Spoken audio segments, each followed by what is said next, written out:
Ranaghat sub ডিভিশনে সকলে যারা এখানে উপস্থিত আছেন বা যারা হয়তো উপস্থিত হতে পারেননি, সারা বাংলায় বিভিন্নভাবে আমার কণ্ঠ শুনতে পাচ্ছেন, তাদের সকলকে আমার অনেক কৃতজ্ঞতা, ধন্যবাদ এবং নমস্কার জানাচ্ছি।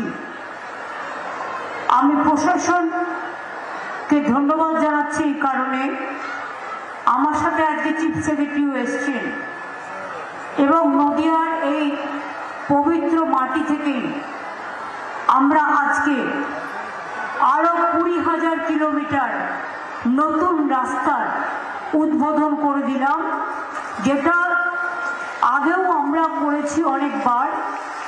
কেন্দ্রীয় সরকার আমাদের টাকা বন্ধ করে দেওয়ার পরেও আমরা কিন্তু 39,000 রাস্তা আমাদের টাকায় আগে করেছি এবং এবার আরো 20,000 করে দিলাম এবং মোট আমরা প্রায় 1,83,000 কিলোমিটার রাস্তা আমাদের সময়ে আমরা তৈরি করলাম। আমি urban department, panchayat department, district magistrate, SP থেকে শুরু করে, প্রশাসনের চিফ সেক্রেটারি থেকে শুরু করে, ডিভিশনাল কমিশনার থেকে শুরু করে যারা এসছিলেন তাদের সকলকে আমার অনেক ধন্যবাদ জানাচ্ছি এবং প্রত্যেকটা জেলায় ডিএমরা ছিলেন উপস্থিত, তাদের সকলকে জানাচ্ছি এবং প্রত্যেকটা জেলায় ডিএমরা ছিলেন উপস্থিত, তাদের সকলকে। আপনারা জানেন যে আমরা এই 14.5 বছরে 1,83,084 কিলোমিটার রাজ্য সড়ক, গ্রামীণ রাস্তা এছাড়াও অন্যান্য রাস্তা পুনর্নির্মাণ করেছি। 361টি প্রধান ও মাঝারি সেতু এবং 20টি আরবি নির্মাণ করেছি, যার জন্য খরচ হয়েছে 83,000 কোটি টাকা। আপনারা জানেন আমাদের রাস্তা তৈরির টাকা বন্ধ, আমাদের কেন্দ্রীয় সরকার দেয় না, 100 দিনের কাজের টাকা বন্ধ, গ্রামীণ আবাস যোজনা বাড়ি তৈরি করার টাকা বন্ধ আজ 4 বছর ধরে। কেন? কারণ বাংলা প্রথম হয়েছিল গ্রামীণ আবাস যোজনায়, 100 দিনের রাস্তায়, 100 দিনের কাজে এবং গ্রামীণ রাস্তায়। যে ভালো কাজ করে সে পাবে 0, আর ডাবল ইঞ্জিন সরকার বিজেপি হবে কোটি কোটি টাকাতে পূর্ণ। এই তো হচ্ছে ডাবল ইঞ্জিন সরকারের কাজ। তা সত্ত্বেও 100 দিনের কাজ বন্ধ করে দেওয়ার পর আমরা কিন্তু কর্মশ্রী প্রকল্প পাল্টা চালু করেছি এবং সেই কর্মশ্রী প্রকল্পের মাধ্যমে আমরা কিন্তু ইতিমধ্যেই 78,31,000 জব হোল্ডারকে কাজ দিয়েছি। 20,776 কোটি টাকা ব্যয় করে আমরা 104.58 লক্ষ ম্যান্ডেজ তৈরি করেছি। এটার কাজ এটাই। তারপরে আদালতের নির্দেশ পেয়ে, হাইকোর্টের নির্দেশ পেয়ে 6 মাস ঘুমিয়েছিল, সুপ্রিম কোর্টের নির্দেশ পেয়েও করেনি। হঠাৎ একটা চিঠি পাঠিয়েছে, তাতে যা কন্ডিশন দিয়েছে, এটা ডিসেম্বর মাস, আজকে কত তারিখ? 10 তারিখ, 11 তারিখ। এবার এসআইআর শুরু করেছে, মাসে একটাই মাস জানুয়ারি মাস, ফেব্রুয়ারিতে ইলেকশন ডিক্লেয়ার হবে। তার মধ্যে বলছে প্ল্যানিং তৈরি করো। একটা গ্রাম সভায় 10 জনের বেশি কাজ পাবে না। আরো অনেক নিয়ম কানুন দিয়েছে, টেন্ডার করো। একটা টেন্ডার করতেই তো 3 মাস চলে যায়, আর মার্চ মাসে ফাইন্যান্সিয়াল ইয়ার শেষ হয়ে যায়। এটা আমাদের সাথে চালাকির খেলা।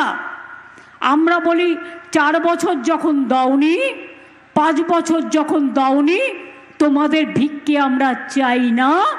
আমরা 100 দিনের জায়গায় 75 দিনের কাজ করেছি।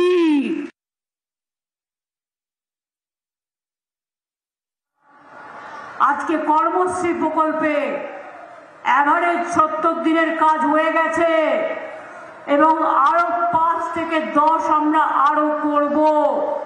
নিশ্চিন্তে থাকুন, আমরা ভিক্ষে করে খাই না।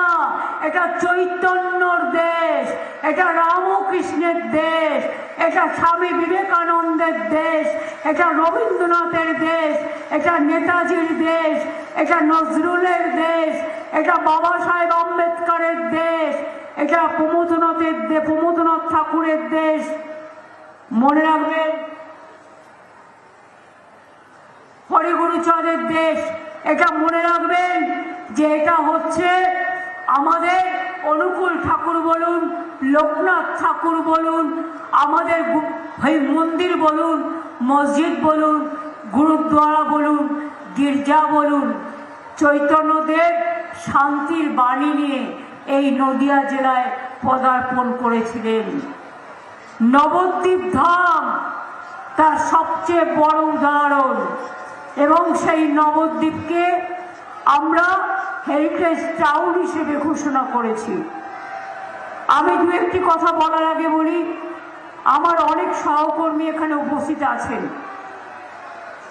তাদের সবার নাম বলতে গেলে আমার অনেক টাইম লাগবে, সংক্ষেপে বলছি। এই জেলার প্রেসিডেন্ট মাইকম্যান যে আছেন, মাইকটা ঠিক করুন প্লিজ। মহুয়া মৈত্র এবং রানাঘাট জেলার প্রেসিডেন্ট দেবাশিস আছেন, আমাদের সকলের সিনিয়র শঙ্করদা আছেন, নন্দ আছে, উজ্জ্বল আছে, স্নেহাশিস আছে, তারান্নুম সুলতানা মীর আছে, রূপবানুর আছে, কল্লোল আছে, পুণ্ডরিকাক্ষ আছে, আলিফা আছে, বিমলেন্দুবাবু আছেন, সুমাল্য ঘোষ আছেন, স্বপন ঘোষ, সুশান্ত মণ্ডল, কনিষ্ক চ্যাটার্জি, দেবব্রত মুখার্জি, সুখদেব ব্রহ্ম, দিলীপ পোদ্দার, হাসিবুল মালিকথা, আমাদের কার্তিক চন্দ্র মণ্ডল, সোমেন বিশ্বাস, আশিস চ্যাটার্জি, নীলুফার হাসেন শেখ, অয়ন দত্ত, শরৎ সরকার, জুলফার আলী খান, জুলফিকার, আমাদের ভোজকিশোর গোস্বামী, মুকুটমণি অধিকারী, মমতাওয়ালা ঠাকুর, তাপস মণ্ডল, সঞ্জয় মুখার্জি, সোমনাথ সহ আরো অনেকেই আছে। আমি সবার নাম হয়তো বলতে পারলাম না।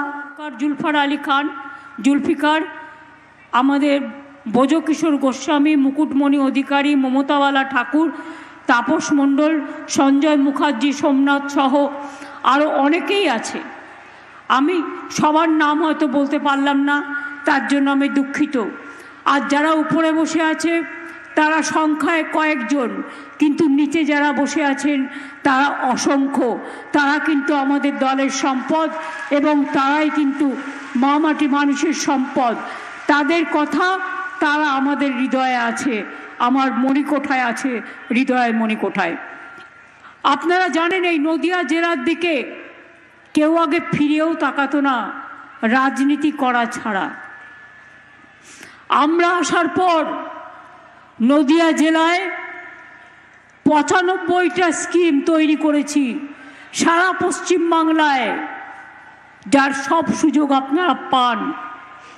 এছাড়াও কল্যাণীতে আমরা 3টে ইন্ডাস্ট্রিয়াল পার্ক করেছি। এখানে Kalyani integrated textile park, Kalyani industrial park phase 3, Haringhata industrial park, 15টি এমএসএমই ক্লাস্টার, 3টি আইটি পার্ক, কৃষ্ণনগরে 1টি, কল্যাণীতে 2টি রুরাল হাট, 29টি কর্মতীর্থ। আর হস্তশিল্পে নদিয়া জেলা তো গৌরব। ফুলিয়ার শাড়ি থেকে শুরু করে, বাংলার শাড়ি থেকে শুরু করে, তাঁত থেকে শুরু করে মাটির জিনিস তৈরি থেকে শুরু করে, মাটির পুতুল থেকে শুরু করে, কাঁসা বাসন থেকে শুরু করে, আপনারা পাট থেকে শুরু করে, ধান থেকে শুরু করে, এমনকি মিষ্টি সরতীর্থ আমরা তৈরি করেছি। কৃষ্ণনগরের সরপুরিয়া ভাজা এবং কৃষ্ণনগরের বিশেষ করে আপনারা জানেন যে এগুলো খুবই বিখ্যাত। তাঁতের কাপড়, ঘূর্ণির মাটির পিতল, কাঁসা পিতল শিল্প, মৃৎশিল্প বিখ্যাত। ফ্লিপকট হরিণঘাটায় হাব তৈরি করছে, সেখানেও প্রায় 10,000 মানুষের কর্মসংস্থান হবে, বিরাট হচ্ছে। এছাড়াও কৃষ্ণনগরে হয়েছে মসলিন তীর্থ। আমি যখন প্রথম ক্ষমতায় আসি আমি দেখলাম মাত্র 6 জন মসলিন তীর্থে যারা কাজ করেন, মসলিন বানায় বেঁচে আছেন। আমি 6 জন থেকে ট্রেনিং দিয়ে 600 জন তৈরি করলাম। তারা আজকে মসলিন তৈরি করে, এটা আমাদের গর্ব। কি সুন্দর, কত হালকা, কত সুন্দর শাড়ি তৈরি করে, মানুষের কাছে খুব বিখ্যাত। আপনারা মনে রাখবেন, ফুলিয়ায় চালু হয়েছে আমাদের হ্যান্ডলুম টেকনোলজি। এছাড়াও কৃষ্ণনগরের সরভাজা, সরপুরিয়াকে সারা পৃথিবীতে আমরা পৌঁছে দেবার জন্য সরতীর্থ তৈরি করেছি।